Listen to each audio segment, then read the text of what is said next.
এই যে চারটা বর্ণ উচ্চারণ করি, গইন এবং খয়ের মাখরাজটা হলো এর থেকে কিছুটা পেছনে, কিছুটা পেছনে। গ, গি, গু, খ, খি, খু। এই গেল 3 নাম্বার। তো আমরা শুরুতে বলছিলাম যে আমাদের কণ্ঠনালীর থেকে হলো 3টা হরফ হয়, 3টা মাখরাজ। তো এই 3টা মাখরাজ আমরা পেয়ে গেলাম। 1 নাম্বার কণ্ঠনালীর শুরু থেকে হামজা হা, 2 নাম্বার কণ্ঠনালীর মধ্যখান থেকে আইন হা, 3 নাম্বার কণ্ঠনালীর শেষ থেকে গইন খ। এবার আমাদের শুরু হচ্ছে জিহ্বার মাখরাজ। তো আমরা প্রথম থেকেই জানি যে জিহ্বার মাখরাজ হলো মোট 10টি। তো জিহ্বার 1 নাম্বার মাখরাজ হলো জিহ্বার গোড়া তার বরাবর উপরের তালুর সঙ্গে লাগাইয়া 2 নোক্তাওয়ালা কফ। তো এখানে উচ্চারণটা হয় ক, কি, কু। এখানে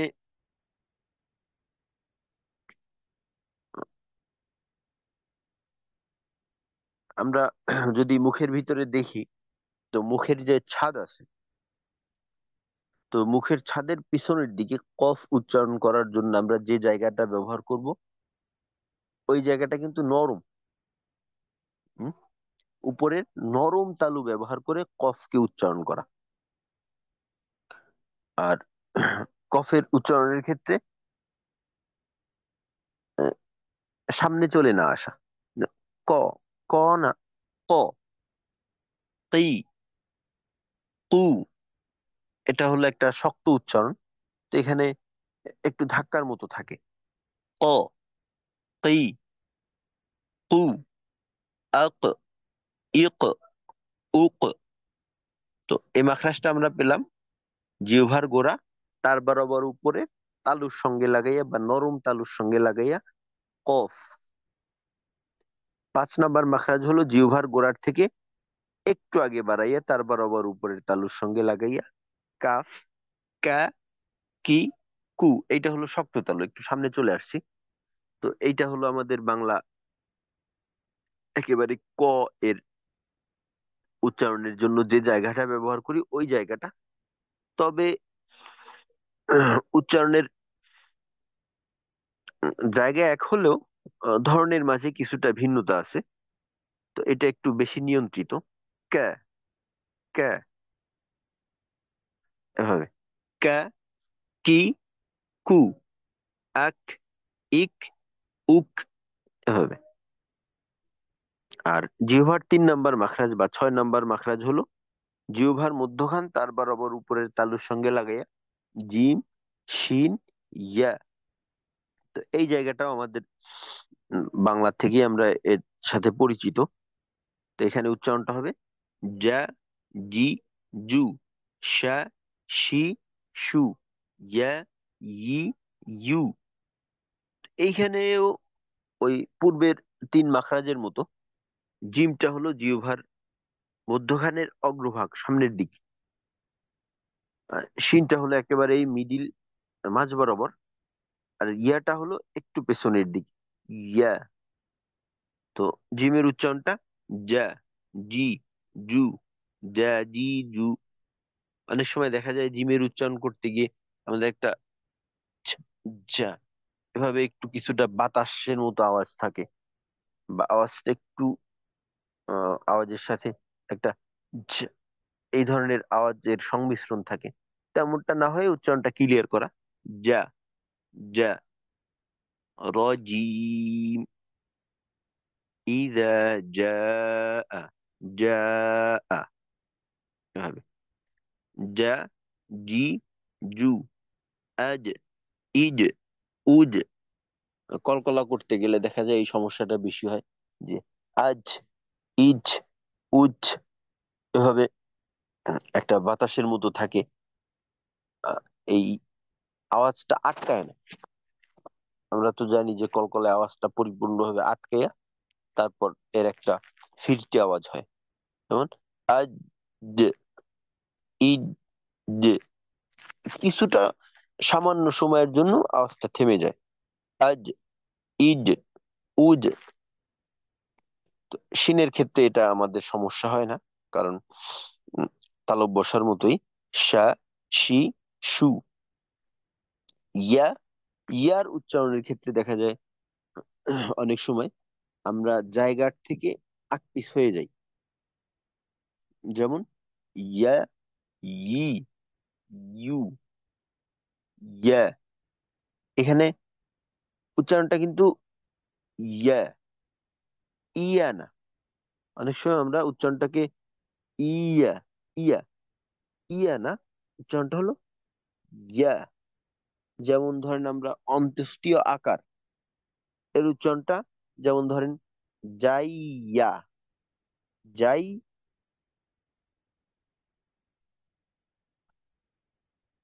পরের যে অংশটা অন্ত্যেষ্টিয় আকার উচ্চারণটা আ। তো আ উচ্চারণ করার আগে কিন্তু আমরা মাখরাজের জায়গা একেবারে সরাসরি আ এর মতো না, যাইয়া। তো ওইরকম ইয়া, তারপর ই। জেরের উচ্চারণটা অনেকের ক্ষেত্রে দেখা যায় ই এমনটা হয়ে যায়, এমনটা না হয়ে ই। ইয়া পেশ ইউ, যা জি জু, শা she shoe, yeah E you. তো এইভাবে ইনশাল্লাহ আমরা এই মাখরাজ গুলাকে দেখে এই উচ্চারণটা চর্চা করব। আর ভালো হয় এই তেলাওয়াতের সময় একটা আর কি নিজের তেলাওয়াতের অবস্থা বোঝার জন্য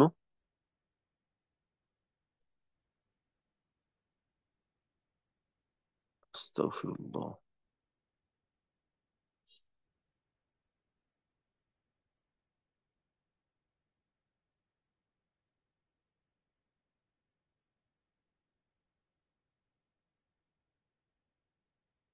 যাই হোক,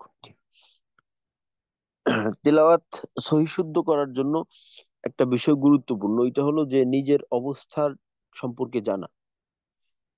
তো এইটা সরাসরি পড়ে নিজের পড়া নিজের কানে শুনে একই সময় নিজেকে বিচার করা যায় না।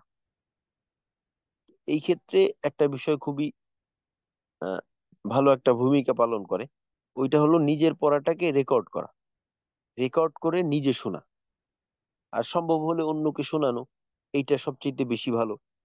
আর নিজে শোনা এটাও কিন্তু অনেক বেশি একটা ফায়দা দেয়। কারণ দেখা যায় আমাদের অনেক ক্ষেত্রে নিয়ম কানুন জানা থাকে, কিন্তু নিজের থেকে ওইটার বাস্তবায়ন না হলেও সঠিক রূপটা কেমন এইটা আমাদের মস্তিষ্কে আছে। দেখেন এইটা কেমন, ধরেন আমাকে বলা হইলো যে তুমি একটা মানুষের ছবি আঁকো। আমাকে নির্দিষ্ট একটা মানুষকে দেখানো হলো, দেখানোর পর মানুষটাকে ওইখান থেকে নিয়ে যাওয়া হইলো। মানুষটা আমার সামনে নেই বা সামনে আছে। তো আমি কিছু একটা আঁকলাম, আমি তো আঁকতে পারি না। তা আঁকার পরে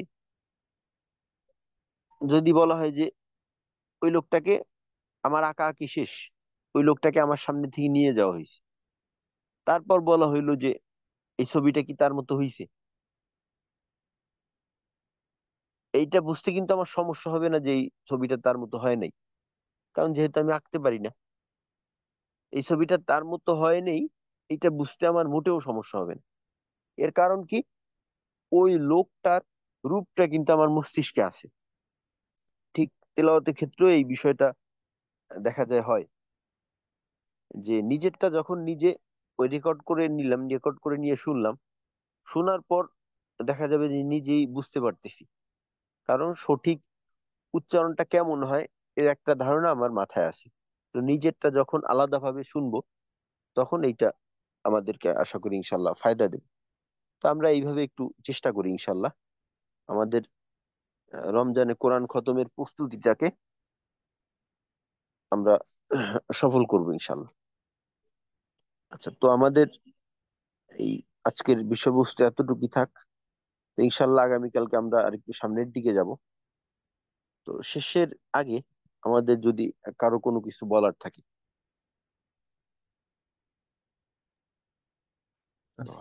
উস্তাদ, আমার একটা প্রশ্ন ছিল। জি। জিম আর জায়ে যখন জবর হবে তখন উচ্চারণের পার্থক্যটা কিভাবে করব একটু যদি বলতেন। আচ্ছা, জিম এবং জা। তো জিমের উচ্চারণটা হলো জা, জি, জু। জা, জি, জু। এটা হলো জায়ের উচ্চারণ। কাছাকাছি আনলে জা, ঝা, জি, জি, জু, জু। এটা হলো জায়গাগত পার্থক্য। জিমের উচ্চারণটা হয় জিহ্বার মধ্যখান থেকে, আর জায়ের উচ্চারণটা হয় জিহ্বার আগা, সামনের নিচের দুই দাঁত এর সঙ্গে লাগাইয়া তারপর জা, জি, জু। আচ্ছা। ওস্তাদ আমার একটা প্রশ্ন ছিল ওস্তাদ। জি। আসসালামু আলাইকুম। ওয়ালাইকুম আসসালাম রহমতুল্লাহ। এ- ওই ইয়া এই উচ্চারণটা কিভাবে ঠিক আছে? ওই ইয়া কানা বুধু। আচ্ছা, এখানে উচ্চারণটা হলো ইয়া। ইয়া ওই এখানে, ইয়া, জি, এখানে আইন কিন্তু এখানে নেই, এখানে হলো হামজা। হ্যাঁ। আচ্ছা, আমি দেখাই। হামজা আর ইয়া।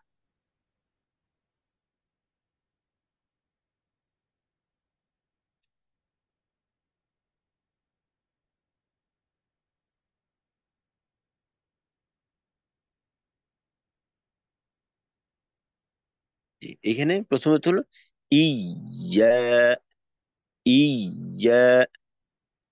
আওয়াজটা জিহ্বার মধ্যখানে যাবে, ই। ওই আর যদি ইয়া। হ্যাঁ, ওই আইনের দিকে যেন না যায়, প্রত্যেকটা জি, জায়গার দিকে খেয়াল রাখতে হবে। যেমন ধরেন, শুরুতে আমরা যাব হলকের মধ্যখানে হামজাজের ই, ই। ওই এই বিষয়টাকে ওই স্পষ্ট রাখতে হবে। ওই ই, আ, ওই, ই, উ, আ, ই, উ, ই। এইটাকে প্রথমে ঠিক করে তারপর আমরা যাব জিহ্বার মধ্যখানে। তো এখানে আমরা দুইটা জায়গায় যাব। প্রথমে যাব জিহ্বা হলকের শুরুতে, দ্বিতীয়তে যাব জিহ্বার মধ্যখানে, আর শেষে টানটা ফাঁকা জায়গা থেকে হয়ে যাবে। তো এখানে অন্য কোনো জায়গার মিশ্রণ থাকতে পারবে না, অন্য কোনো জায়গার। হলকের শুরু, জি, জিহ্বার মধ্যখান। তো তখন হবে ইয়াকা, ইয়া। ওই কা- একটু একটু হচ্ছে কি, এই হলকের মধ্যখানের কিছুটা ব্যবহার হয়ে যাচ্ছে। তো এটা আস্তে আস্তে খেয়াল করে ইনশাল্লাহ ঠিক করতে হবে। জি, ইয়াকা। জাজাকাল্লাহ খাইর। আচ্ছা, ঠিক আছে, মাশাল্লাহ। আসসালামু আলাইকুম। ওয়ালাইকুম আসসালাম রহমতুল্লাহ। জি, আমরা তাহলে বোধহয় শেষ করতে পারি। তো আজকে এই হরফের বিষয়টা যেটা আসলো, আর মুরাক্কাবের বিষয়টা, আশা করি এইটা আমাদের অত বেশি দেখার প্রয়োজন হবে না। তবে বিশেষভাবে এই মাখরাজের যে 6টা মাখরাজ পড়লাম, ইনশাল্লাহ আগামীকালকে কিন্তু আপনারা আমাকে এই মাখরাজটা শোনাবেন, আর আমি যদি উচ্চারণ জিজ্ঞাসা করি আমাকে একটু উচ্চারণ করেও শোনাবেন। তো ইনশাল্লাহ আমরা ওইটা একটু দেখে আসার চেষ্টা করব, দেখে আসব। আর এইটার জন্য তো আমাদের আলাদা বসে থেকে করার প্রয়োজন নেই। আমরা আমাদের কাজের ফাঁকে বা যাত্রা পথে, হাঁটা চলার মাঝে ইনশাল্লাহ এটা করে নিতে পারি। আমরা একটা মহান কাজের প্রস্তুতি নিচ্ছি, সুতরাং আমাদের একটু পরিশ্রম তো অবশ্যই করতে হবে। জি। আসসালামু আলাইকুম ওয়া রাহমাতুল্লাহি ওয়া বারাকাতুহু। ওয়ালাইকুম আসসালাম ওয়া রাহমাতুল্লাহি ওয়া বারাকাতুহু। জি, আমরা দোয়া পড়ে শেষ করি। সুবহানাল্লাহি ওয়া বিহামদিহি, সুবহানাকাল্লাহুম্মা ওয়া বিহামদিকা, আশহাদু আল্লা ইলাহা ইল্লা আনতা, আস্তাগফিরুকা ওয়া আতুবু ইলাইক। আসসালামু আলাইকুম ওয়া রাহমাতুল্লাহি ওয়া বারাকাতুহু।